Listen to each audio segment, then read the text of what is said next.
Nigeria, as an African country situated along the Gulf of Guinea, is one of the richest countries in the world. Nigeria is a country that is tremendously blessed with diverse natural resources, including oil and mineral resources in different parts of its state, making it one of the most resource countries in the African continent. With a total wealth of $752 billion in 2021, $477 billion in 2022, $699 billion in 2023, and $2.513 trillion in 2024 and 2025, according to the World Economist estimated for GDP. Nigeria also have some of the richest individuals on the planet, the like of Aliko Dangote, with an estimated net worth of $23.4 billion as of the year 2025. But let's get to know who Dangote really is and how he became the wealthiest black man on the planet, so as to go further to explain why the country has the highest rate of poverty in the recent administration till date. Aliko Dangote was born on the 10th of April 1957 in Kano, Nigeria, into a wealthy Hausa Muslim family. His mother, Maria Sanusi Dantata, was a daughter of a businessman, Sanusi Dantata, and his father, Mohammed Dangote, was a business associate of Dantata. Through his mother, he is the great-grandson of Alhassan Dantata, the richest person in West Africa in the 1940s, until the time of his death in 1955. Dangote's business acumen started early, and his education played a significant role. He attended Al-Azhar University in Cairo, where he obtained a bachelor's degree in business studies and administration.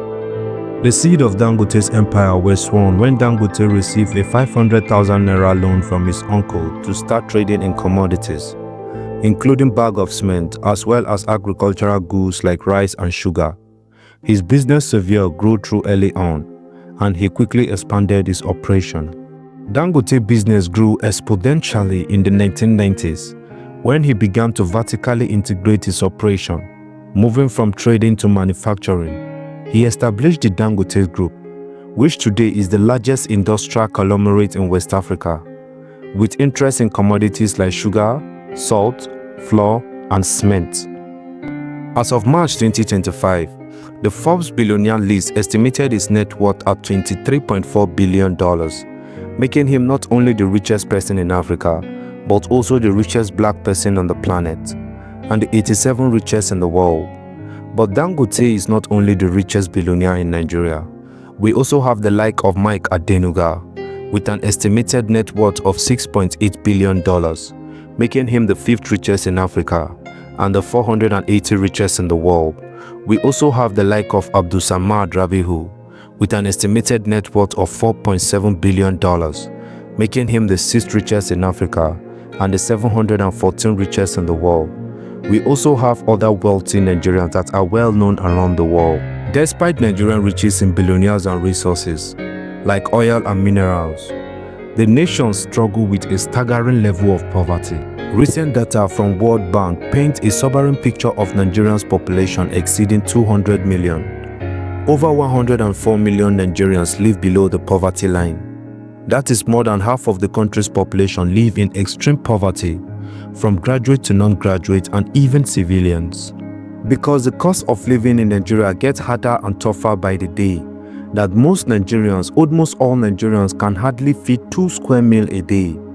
Most Nigerians in rural areas and remote villages even commit suicide because of high cost of living and extreme hunger in the society. And most of this is because of the political and economic instability, which has been the root and cause of extreme poverty in Nigeria and other African countries. But despite the appealing of the economic condition in Nigeria has a huge potential to improve its economy and increase better life for its citizens. Because the country has all it takes to be successful and stand out as the best in Africa and even Europe and other developed world. As it is, the current situation of Nigeria become bad and extremely difficult for common Nigerians because of the destruction being made by the previous government administration, because of the high rate of corruption, high rate of unaccountability, high rate of stolen public funds, high rate of mismanagement of the country's resources, and also having unpatriotic individuals occupying sensitive government offices and leadership positions. and also the high rates of insecurity that affect the life of common Nigerians living in rural communities, that kidnapping becomes the order of the day, that even farmers find it extremely difficult to go to their farms, so as making the high cost of native food and beverages for common Nigerians and even civilians and civil servants.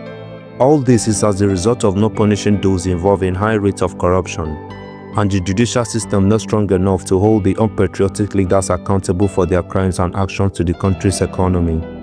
And as so, making the country one of the poorest countries with extreme poverty above India in the year 2018. About half of the Nigerians' population live in extreme poverty, according to estimates from the World Data Lab Poverty Clock. But as we know, Nigeria can still make it right, with the right person, in the right place and at the right time. And the present administration of the country is extremely trying to put things in place for common Nigerians living in both rural and urban communities. But with the destruction being made by the previous government, it is going to take a good and patriotic leader a longer time to get there. And we hope this present government and administration will take away the pain and suffering of the common Nigerians and restore peace, order, and forwardness to the country's economy and wealth. Thank you so much for watching, and feel free to let me know what you think in the comment section below about the previous and current situation of Nigeria. And please don't forget to like, share, and subscribe to this YouTube channel to help the channel grow. Your support means a lot. Thank you so much once again. See you next time.